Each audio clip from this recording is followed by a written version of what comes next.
Bienvenidos a Síndrome Chilensis, un podcast hecho por médicos. Hola, ¿qué tal?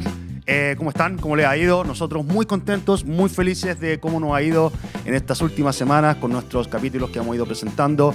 Hemos tenido una muy buena aceptación por parte de ustedes, estamos muy agradecidos, así que estamos acá principalmente para seguir en eso, en seguir enseñándoles, seguir instruyendo y por supuesto manifestando por supuesto que ustedes como pacientes tienen que hacerse cargo de su propia salud, el autocuidado, y eso es muy relevante. Mencionarles también que tienen que suscribirse acá arribita a nuestro canal en YouTube y por supuesto escucharnos en Spotify. Christopher, ¿cómo estáis?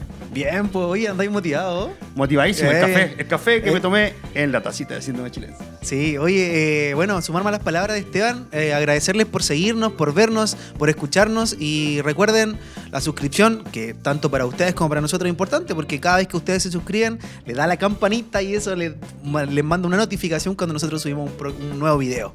¿Cómo está ahí, Jaime? Sergio, perdón. Oh, no. Jaime, en este momento, Jaime lo llevamos siempre en el corazón. No está en este capítulo actualmente porque tenemos un nuevo invitado, así que ya nomás lo vamos a presentar. Sergio, ¿cómo estáis? Bien, pues aquí estamos en otro día de invierno y vamos a hablar, parece, de un tema atingente, ¿ya? Y parece que tenemos un nuevo invitado esta semana, pues, un invitado estelar, sí. Estelar. Entonces, que se presente él, pues. Eso mismo. Bueno, yo soy Gustavo Palmieri, soy especialista en medicina interna y broncopulmonar, honrado de la invitación. Vamos a conversar entonces ¿De qué vamos a conversar? ¿De qué vamos a hablar? ¿Qué? Bueno, cardíaco, ¿no? ¿No? Hemos hablado de tantas cosas que No, ya como sí. Pero vamos a hablar de asma y EPOC. ¿Ya? EPOC es la famosa o conocida como enfermedad pulmonar obstructiva crónica. La enfermedad de los que fuman, ¿no? Eso mismo. Los pacientes muchos le dicen yo soy crónico en los pulmones. Ya más o menos va por ahí la cosa. Oye, yo quiero señalar algo. El vozarrón que tiene el doc. Nos va a dejar, pero chiquitito. A todos nosotros Vamos a quedar chicos. En el capítulo. Oiga, doc, pero cuéntenos un poco más de usted. Fue muy cortito su presentación. Internista, broncopulmonar, ¿dónde se desempeña? en el Hospital Regional de Rancagua. Franco Ravero Surino. Ojo con eso. Exactamente. Franco Ravero Surino. Perfecto. Oiga, ¿y hace consulta en alguna parte aquí en la región o solamente ahí? Sí, no, también ¿Sí? trabajo en También trabaja en la región. Enfocado siempre en lo broncopulmonar. broncopulmonar, Ya, básicamente. perfecto, doc. Oiga, vamos al tema, chiquillos, vamos al tema. Vamos a hablar de asma bronquial, el primer tema, y ahí vamos a seguir una pauta para ustedes. Cuéntenos, pues, doc, ¿qué es el asma bronquial? Sí. El asma bronquial es una enfermedad que se produce por inflamación de la vía aérea, inflamación de los bronquios y los bronquíolos, y eso conlleva a que se cierren como para defenderse.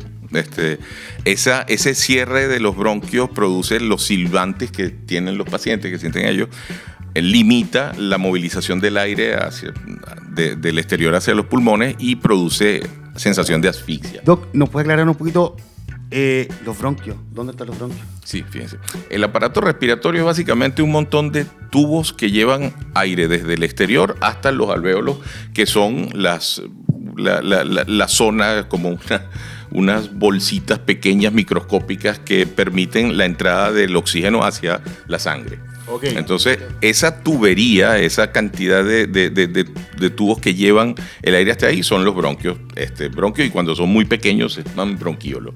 Ellos están recubiertos de una capa de músculo que regula precisamente cuánto es su grosor, cuánto es su espesor. ¿Cuánto se abre y cuánto se cierra? Tal cual. Ah, perfecto. Tal cual. Y cuando se inflaman, ¿ya? Entonces, por supuesto, terminan cerrándose tanto porque se hincha la mucosa del bronquíolo como porque ese músculo se cierra. Seguro. Y entonces... ¿Y eso a relación de qué se da? O sea, ¿se aprieta y se cierra por qué? Sí. Normalmente, en condiciones normales hay variaciones en el tono muscular y se varía el cuán abiertos están los bronquios. De hecho, cuando uno está haciendo ejercicio, los bronquios tienden a abrirse más y en respuesta a que el ambiente esté muy frío o muy seco, se pueden cerrar un poco es una forma de defender. O sea, ese abrir y cerrar está en relación al paso del oxígeno. ¿Eso no quiere explicar? El aire, exacto, del aire. Pero en pacientes hiperreactivos, en pacientes con asma, se cierran más de la cuenta y eso puede producir síntomas. Síntomas. Bueno, un buen tema eso. ¿Cuáles son los síntomas del asma? Sí, básicamente tos, sibilancias y cansancio con esfuerzos que no justifican tanto cansancio. La sibilancia es como un pitito, ¿no es cierto? Perfecto, qué perfecto. Qué bueno. Viene con sibilancia y todo para... Pero qué buena. ¿Lo podemos repetir? ¿Ah? ¿Lo podemos repetir? Sí, lo hago ahora. Pero las personas igual se cansan, ¿no? Sí, seguro, sí. Sí. Notan que esfuerzos que antes no le cansaban, durante la crisis le Ahora yo cansan. tengo una pregunta, porque siempre el asma lo vamos enfocando principalmente en un grupo etario específico, ¿cierto? ¿Es así o puede aparecer, siendo concreto, el asma generalmente lo asociamos a pacientes más pediátricos, ¿verdad? O que aparece en edad pediátrica. Mi pregunta va, ¿puede aparecer en edad adulta? No, también puede aparecer. Es más frecuente, por supuesto, en niños y en niños que tengan historia de alergias, pero hay distintos tipos de asma y de hecho últimamente se han descrito asmas asociados a la obesidad, lo cual me siento silbar las balas en mi oreja. Sí. Ahora bien, siguiendo con este contexto de enfermedades obstructivas a nivel pulmonar, ¿cierto? Ya estamos hablando un poquito del asma. Ahora, yo como buen internista veo más principalmente lo que son los adultos, es decir, el paciente que tiene afectación pulmonar obstructiva, pero ya en la adultez, que es conocida como EPOC, ¿cierto? La EPOC, ¿qué diferencia tiene con el asma? Si bien en el asma el cuadro tiende a ser reversible, o sea, la persona se le cierran los bronquios, mejora y entre crisis está bien. Ojo ahí, ¿reversible es que se cura o es que la crisis se resuelve? Interesante pregunta. La crisis se resuelve, ¿no? Pero una enfermedad crónica, Pero la entonces. enfermedad se mantiene. Sí, cierto. Ya. O sea, la tendencia a la hiperreactividad bronquial, que es la tendencia a que el bronquio ante un estímulo se cierre más de la cuenta, eso persiste. Ah, ya, perfecto. Entonces, en comparación, son muy parecidas, pero tiene... Se parecen. Ambas están dentro de un cajón que podemos llamar limitaciones crónicas al flujo aéreo. Ok. En el asma, la limitación puede ser completamente reversible. La tendencia a seguir haciendo el broncoespasmo se mantiene, pero la crisis se puede resolver. En cambio, en el EPOC no es completamente reversible. Siempre el paciente, y puede ser progresiva, de hecho. Es como que la tubería ahí está desgastada. Tal cual, de alguna manera. Oye, entonces para diferenciar un poco entre el asma y el EPOC es, como decía el Sergio, la tubería está desgastada, pero el asma es cuando se aprieta el bronquio producto de la enfermedad. Sí, Ya. de la inflamación. La inflamación es inflamación. persistente y en ocasiones, bueno, llega a cerrar la Ahora, tubería. ahí mira, me sale justo la pregunta, que hay una condición que es cuando el asma se hace muy crónico, muchas veces con crisis muy agudas, muy repetitivas, y que generalmente no es muy buena adherente a la terapia, eso puede llegar a cronificarse e incluso ya no ser reversible. Tal cual. Eso es un proceso que se llama remodelación bronquial. El término, quizás algún día lo discutiremos los broncopulmonares, porque remodelado se siente siempre como algo que tú estás mejorando. Remodelé la casa, está mejor. No, en este caso el remodelado más bien fibrosa, cicatriza el bronquio y entonces la persona, el asmático maltratado o que no ha sido adherente al tratamiento, la inflamación termina cicatrizando el bronquio y termina funcionando como un paciente con EPOC. Eso es muy importante lo que acaba de decir nuestro querido Doc, debido a que, y va principalmente el enfoque y el objetivo, tener buena adherencia a nuestra terapia, o que el broncopulmonar, que el médico internista o que el médico general nos va a imponer, debido a que esto a la larga, si no es una terapia adecuada, por supuesto que genera sus riesgos, genera sus problemas, y al final son problemas que permanecen en el tiempo y que lamentablemente no tienen solución ni con ningún tipo de terapia. Por lo tanto, si a uno le indican, que nos vamos a enfocar un poquito más en eso, inhaladores, por favor usarlos, ya son para eso, porque si no la inflamación crónica es dañina, genera cicatrices, y las cicatrices, como ustedes saben, como a lo mejor ustedes en su piel han visto, las cicatrices quedan ahí, no se mueven, prácticamente no tienen mayor utilidad, y lo mismo ocurre en los pulmones. Entonces, ojo con eso, atención y por supuesto adherencia a las terapias. Yo tengo una pregunta. Quiero saber si, o la gente igual es importante que sepa si esta enfermedad afecta, hay factores de riesgo, te da por qué, o es algo genético, porque igual es una enfermedad que le puede dar a cualquier grupo etario, como usted dijo, pero tiene que haber algo que estimule o que genere estas enfermedades o algo, bueno, hay cosas que no están demostradas, pero algo debe haber, me imagino. Sí, pero un segundo. Si nos puede diferenciar El asma y el EPOC. entre el asma y el EPOC, ¿ya? Claro. Para no mezclar ambas porque son muy parecidas, entonces la gente se puede confundir un poquito. Claro, sí, no, y de hecho la gente y los médicos nos También, confundimos Nos confundimos también. mucho un montón. Tanto es que hace algunos años se habló de lo que llaman el síndrome de solapamiento asma-EPOC, porque hay pacientes que tienen Las dos síntomas parecidos. Sí, exacto, que se te hace difícil a ti como especialista discernir qué es lo que tiene. Por ejemplo, los pacientes asmáticos que lamentablemente comienzan a fumar, ellos ya tienen la predisposición al EPOC por el solo hecho de ser asmáticos. Si además toman la mala decisión de fumar, después tienen elementos de cada cosa. Pero desde el punto de vista clínico, lo más básico es que el EPOC es una enfermedad que la limitación al flujo aéreo, la estrechez de los bronquios es permanente, persistente. Ya. Y en el asma, la limitación al flujo aéreo se da durante las crisis, básicamente. Obviamente, un paciente asmático severo puede terminar teniendo una limitación permanente, pero en general la forma más fácil de diferenciarla es que en uno hay una limitación crónica no reversible y en el otro hay una limitación en el asma que sí es reversible en el tiempo, o sea, se limitan durante la crisis. Ya. Y como le decía el Sergio, ¿algún factor de riesgo que predisponga a estas enfermedades? Sí, en la mayoría de los casos de asma hay historia familiar, se asocia mucho con las alergias ambientales, aunque no todos los casos son por alergia, pero lo más frecuente es que el asmático tenga una historia de alergias en la familia, tienen muchos casos de rinitis alérgica y el paciente con EPOC sea un paciente que tiene muchos años fumando. Fumando. Sí. Fumando. Oye, Hablamos otra vez ahí. apareció el tabaco. De nuevo apareció el cigarro. Y el Mira. tabaco va a aparecer en casi todas las enfermedades. Piense usted en una enfermedad, el tabaco probablemente esté involucrado en esa que está pensando en este momento. Perfecto, Doc. Bueno, siguiendo un poquito con el tema, hablamos factores de riesgo, hablamos un poquito de Pero los yo síntomas. creo que igual es importante saber cómo yo sé que tengo asma, Claro, que tengo EPOC, a eso iba. a dónde voy, qué exámenes pido, con quién consulto. ¿Cómo poder diagnosticar? ¿Tienen que siempre ir a un broncopulmonar o tal vez otra persona también pueda hacer el diagnóstico? No, Eso es gracias a importante, Dios, ¿no? esto es una pega que compartimos con todos los médicos. Sí, no, si usted tiene tos crónica, busque atención médica.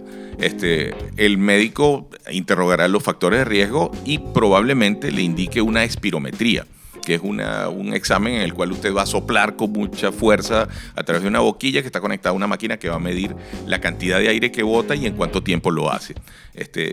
El médico con esos resultados verá si usted tiene una limitación al flujo aéreo y si esa limitación revierte o no con la administración de un broncodilatador. El broncodilatador que van a utilizar puede ser el salbutamol o el bromuro ipratropio y se verá si hay cambios después de la prueba.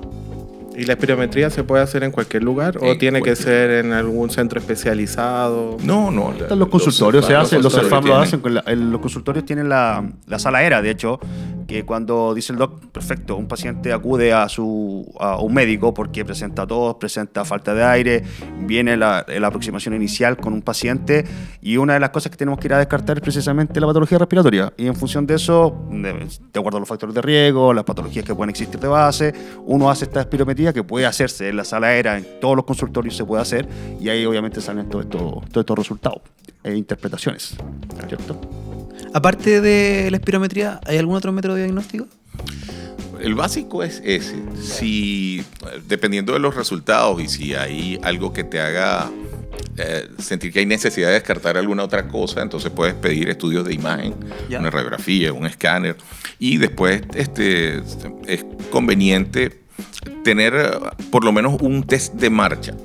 Ponen a la persona a caminar en un pasillo de unos 30 metros durante 6 minutos y se mide cuánto es la distancia que puede caminar y cuánto está la oxigenación. Eso nos permite pensar si hay solo asma o EPOC o si tienes que descartar alguna otra cosa. Y además nos da una cifra, o sea, la distancia que camina nos da una cifra con la cual comparar futuros exámenes después de que tú le pongas el tratamiento. Un basal, tal cual. Igual las personas con estas patologías tienden a tener más complicaciones, ¿cierto? Sobre todo en estas fechas. Sí, Porque sí, claro. Si nos puede ahí orientar un poquito, usted me imagino que esta fecha las consultas deben ser un poquito más... Sí. Abultadas. ¿Por qué esta Abultadas. fecha? A ver qué hay en esta fecha. ¿Hace más frío? Hace más frío. Estamos en invierno. po. Estamos en Estamos en invierno. invierno. Estamos en invierno en el hemisferio sur. Eso, Para los que eso. nos ven en el Estamos en hemisferio invierno. norte, Claro. estamos en invierno aquí. Claro, sí. Por eso estamos así abrigados. Sí, es que el aire frío y el aire seco dificultan al aparato respiratorio su defensa. Ya. Nosotros tenemos, toda la mucosa está cubierta por unas células que tienen en su extremo como unos deditos que se mueven en dirección Como un hacia la cepillo. boca. Tal cual, exacto. Y eso mueve una capa delgadita de moco que sirve como papel atrapamosca de las impurezas. Entonces, eso que se llama, para darle los nombres raros que siempre le damos los médicos a las cosas, se llama clearance mucociliar. No, terrible el nombre. Sí. Vamos a poner los subtítulos. Pelito. Exacto. Pueden verlo aquí. Pelito, no. Pelito, sí, exacto. Cuando el ambiente está frío y está seco, se enlentece. Y entonces, ya el frío solito nos pone más indefensos con las enfermedades infecciosas, ¿no? Ahora, si además la persona fuma, dado que el cigarrillo enlentece el clearance mucociliar. De nuevo el cigarro. De nuevo el cigarro. Sí. ¿Se acuerda de la enfermedad que pensó? Piensa en otra, también se relaciona con el cigarro. Muy bien. Entonces, claro, somos más susceptibles y la inflamación crónica del asma, más la inflamación crónica producida por la inhalación de humos. Sumémosle los cuadros suman. catarrales que vemos frecuentemente en estas fechas también, pues, Tal ¿cierto? cual, claro. O sea, todos ¿No? Y la combustión a leña mayores. también. La exposición al humo, ¿no? Exacto. Es que de hecho, claro, la mitad de los casos de EPOC se relacionan con tabaquismo, pero existe también el EPOC no tabáquico. Ya. Lamentablemente, las personas que por motivos de calefacción o de cocina se exponen a humo de leña también están expuestas El carbón a padecer. también, ¿no? Humo de carbón. De hecho, biomasa, o sea, todo material orgánico que Pasa tú con lo los quemes. asaditos. Sí. Los mineros, ¿no? Los mineros, de hecho, es la patología y ellos también hacen enfermedad del intersticio epid, creo que habíamos hablado en un capítulo anterior. Son otros términos. Eso. Bueno, en relación a así como a la vida común, ¿puedo vivir con asma y con EPOC? ¿O disminuye mi esperanza de vida? ¿O cuál es la limitancia que tienen estas enfermedades para mí? Sí, bueno, dependiendo de la severidad y de la adherencia al tratamiento. La noticia buena es, empecemos con el paciente con asma, cada vez hay más recursos para mejorar su calidad de vida. El paciente asmático leve, que tiene crisis esporádicas y que bufeándose se le quita, no tiene mayor alteración de la sobrevida, ¿no? Son los asmáticos severos los que muchas veces son los que requieren ingresos hospitalarios, tratamientos incluso costosos, ¿no? Hoy en día tenemos no solamente inhaladores que son sumamente activos y muy buenos quitando la inflamación, sino que ahora se utilizan también terapias biológicas, son unos medicamentos inyectados que se utilizan una vez al mes y que mejoran mucho, pero se utilizan solamente en los casos severos, graves. Sí. Y con respecto al EPOC, depende también de que deje de fumar. El paciente con EPOC, uno es el paciente con EPOC que deja de fumar y otro es el paciente con EPOC que sigue fumando. El EPOC tabáquico, con tabaquismo activo, le quita una década de vida en promedio al fumador. Wow. 1 de cada 2 fumadores muere por enfermedades asociadas al cigarrillo. Harto. Sí. Mucho. Y las otras cosas que han visto que mejoran la sobrevida es que si el paciente con EPOC ya tiene un EPOC tan severo que hace que no tenga suficiente oxígeno en la sangre, el paciente con insuficiencia respiratoria, si le pones oxígeno también mejora. Y una buena noticia de los últimos estudios es que si bien antes cuando se utilizaban inhaladores mezclados, la inhaloterapia doble de corticoide y LABA, mejoraban los síntomas pero no la sobrevida, ahora se ha podido hacer los 3 medicamentos en un solo inhalador, la inhaloterapia triple en un solo medicamento. Y esto sí ha mejorado la expectativa de vida. Y cómodo para el paciente también, pues estar Claro, para acá. un solo, claro, solo no tiene que inhalador. estar sacándose inhaladores de todo. Oiga, Doc, Sí. y esto me imagino que igual hay una asociación entre el EPOC o alguna enfermedad pulmonar con cáncer de pulmón, me imagino. Seguro que sí. Oiga, bueno, enfocado en lo mismo, hablemos un poquito de la terapia, el tratamiento. Creo que ya dimos una pincelada de todo general. El tiempo también nos apremia un poquito, así que hablemos un poquito de la terapia y el tratamiento. ¿Se parecen? ¿Son iguales? ¿Son distintas? ¿Siempre requiere tratamiento con medicamentos, inhaladores o a veces no? Sí. Siempre requiere tratamiento con inhaladores, sí. Obviamente dependiendo de la gravedad de la enfermedad, va a requerir tratamiento continuo siempre o tratamiento SOS, ¿no? Intermitente. En todo caso, los tratamientos son muy parecidos. Lo importante es que como el asma es una enfermedad inflamatoria, entonces tú necesitas un antiinflamatorio, que son los corticoides inhalados. Como en el EPOC hay una obstrucción de la vía aérea, entonces tú tienes que desobstruirla con un broncodilatador. Entonces, primordialmente los corticoides en el asma y los broncodilatadores en el EPOC.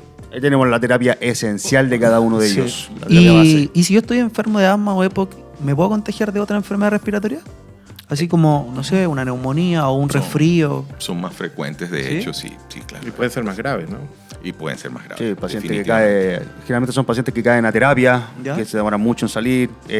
Hay complicaciones propias del paciente, por ejemplo, de EPOC, que nosotros le decimos que tiende a retener CO2, producto de este remodelado bronquial y alveolar. Existen varias desavenencias a nivel pulmonar y obviamente empiezan a aparecer varias complicaciones. Entonces, ¿eres como más susceptible Por si tienes supuesto. este tipo de Por eso es una enfermedad? población que es candidata sí o sí a vacunarse, que también lo hemos hablado varias veces en estos capítulos. Son poblaciones que tienen que vacunarse porque de esta forma prevenimos que tengan infecciones más graves. Ya. Y eso es importante porque muchas personas con asma y EPOC no se vacunan. No se vacunan. No se va a O no quieren vacunarse. Un contra buen la consejo influenza. aquí del infectólogo. Y del Vacúnense. bronco pulmonar. No lo olviden. Y del blanco. Sí, Sí, eso. eso. Todavía no. Eso. Sí, no. El traumatólogo igual puede indicar vacunas, así que No te ¿Qué son liberas. las vacunas? ¿Qué son las vacunas? todos pueden indicar vacunas, así que no necesariamente los especialistas, por Sí. si acaso. Y sobre todo estas que son en campañas de invierno, Eso. como es la influenza. Todavía hay mucha gente que no quiere vacunarse contra la sobre- influenza porque dice que va a estar peor que si le da la enfermedad. Y es increíble que la cantidad de vacunas que se pierden y que se han perdido en los últimos años debido a que la población no se ha vacunado, teniendo en cuenta la evidencia y lo importante que es el vacunarse, sobre todo en estas fechas. Entonces es como un llamado de atención para todos, creo yo. Para No, nosotros y- que no educamos correctamente y para la población que no tiene el autocuidado respectivo. Igual a los colegas que no indican las vacunas o que la dejan pasar como, ay, no importa que no se vacune. No, Hay que insistir, total, al final uno tiene que educar y tiene que indicar la vacuna nomás. Si la persona no se la pone, bueno, no se la pone, pero uno tiene que ofrecerla para todas las personas igual. Porque nosotros vemos muchos en invierno, muchas personas fallecer de esto. O sea, esto no es menor. No es menor. No es menor. No o es menor. sea, en invierno muchas personas EPOC, sobre todo EPOC, son las que más están hospitalizadas. Se llena, cuando ustedes van a la urgencia en invierno y ven que está lleno, la mayoría son esas personas que tienen predisposición o las que fuman bastante. Y en pediatría también es lo Y en mismo. pediatría también. Así Sí, que no es ojo, solo, o sea, no es solo en adultos. ¿En pediatría hay niños que fuman? Bueno, eso puede ser, no sé. Sí, hay de Pero todo. sí. Pucha, el tema está muy bueno. Muy bueno. Hemos avanzado bastante rápido. Creo que Pero yo quería hacer hay una varias demo- preguntitas ahí que... ¿Quería preguntar algo más? Sí, Es que yo pero quería dale. quería hacer una demostración, aprovechando serio? que está broncopulmonar aquí. Bueno, démosle. ¿Se puede o démosle. no? Sí, perfecto. Lo vas a poner a Me aprieto. encanta. Lo vamos a poner a prueba, A prueba al al broncopulmonar. Sí. No, mentira, a prueba no, sino que quiero que nos enseñe, ¿ok? Quiero que enseñe a la población cómo administrarse el broncodilatador, el que le dan en el consultorio. No vamos a hablar de ¿Cómo broncodilatadores eso no se específicos. usa así? No, pues si no. no Oye, sí, ese chiste lo estaba pensando. Así Doctor que House, discúlpenos. Le vamos a pedir a nuestro productor que nos alcance el material que tenemos preparado, que se lo robe a mi mamá, por si acaso, así que ella me va a reclamar ahora, pero para que entienda también cómo tiene que usar el broncodilatador con la aerocámara. Productor, esto es una aerocámara. Adentro tiene un inhalador, que tiene un específico, que esto lo otorgan completo. Y una aerocámara, que esto lo dan en los consultorios. Ya, Doc, entonces yo ahora, y nosotros queremos, y la población quiere, que nos enseñe cómo se usa esto realmente, porque hay mucha gente que yo estoy seguro que no lo ocupa de forma adecuada. Así que todo suyo. Sí. Bien, primero hablar de la importancia de esto.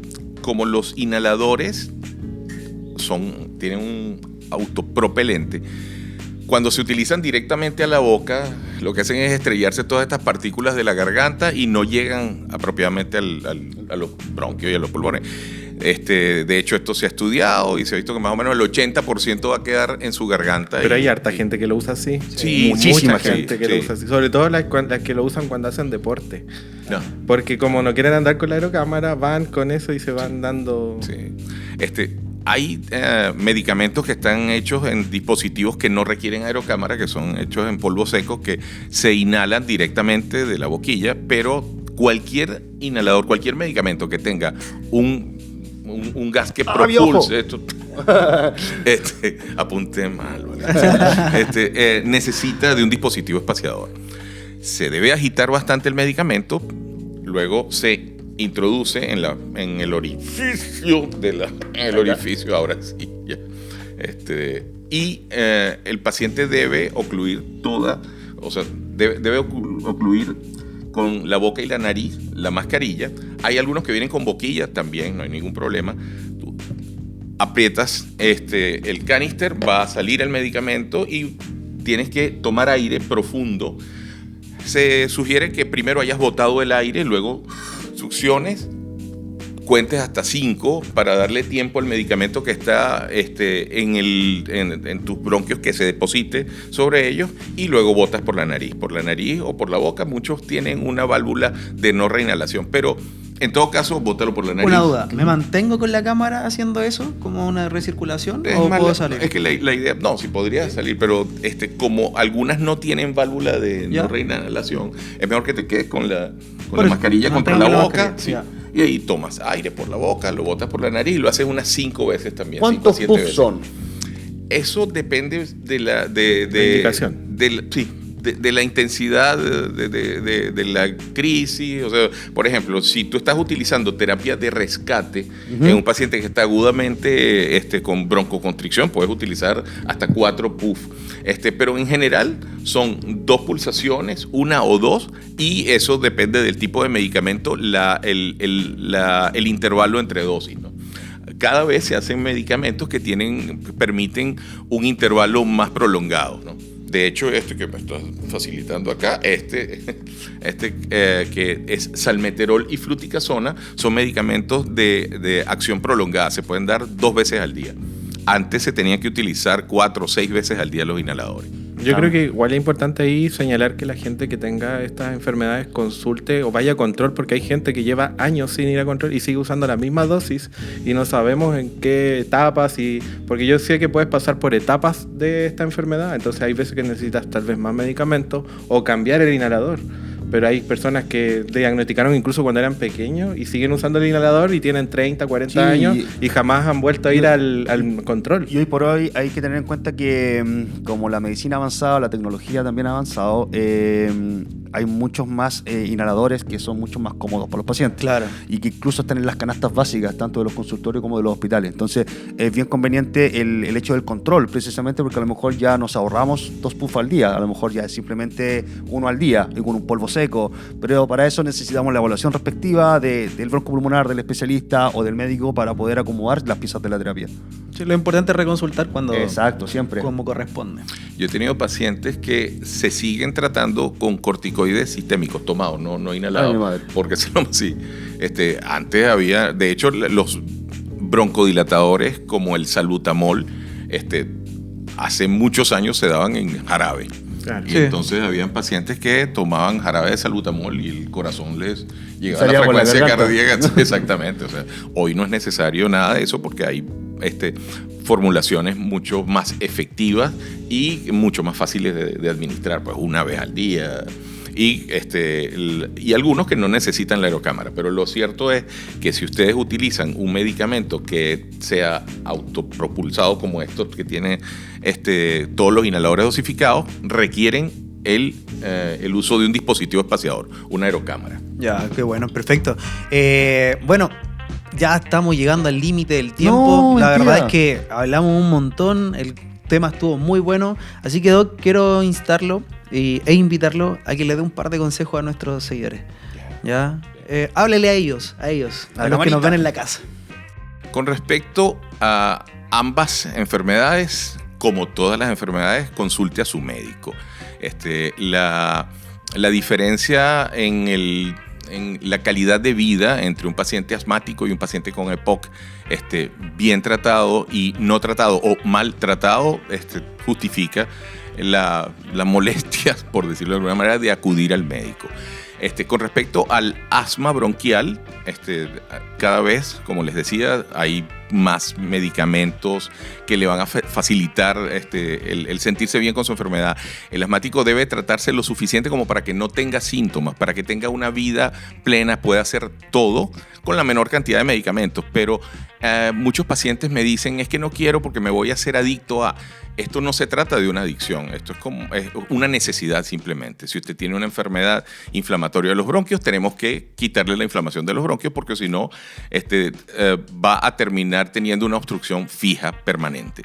Con respecto al EPOC, no se exponga a humos ni de cigarrillo, ni de carbón, ni de leña, si no es necesario. Con respecto al tabaquismo, la mejor decisión con el cigarrillo es no fumar.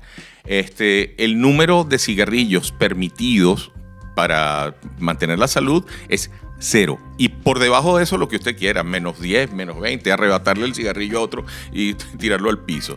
No fume. Y ojo, no fume usted, no solo por usted, sino por la gente que usted quiera. Cuando hablábamos de niños fumando, los niños no fuman activamente, pero sí fuman pasivamente si sus padres fuman delante de ellos y además le están dando un pésimo ejemplo. Interesantísimo, interesantísimo. De verdad que sí, de verdad. Con esos consejos me voy a quedar para toda la vida. Eso, chicos, fue un gusto que nos hayan escuchado, que nos hayan visto. No olviden suscribirse, seguirnos en nuestras redes sociales, en Instagram, en Facebook. Véannos y escúchenos en Spotify. Nos vemos en un próximo capítulo. No olviden de que Síndrome Chilensis es un amigo en su casa. Hasta la próxima. Chao, chiquillos.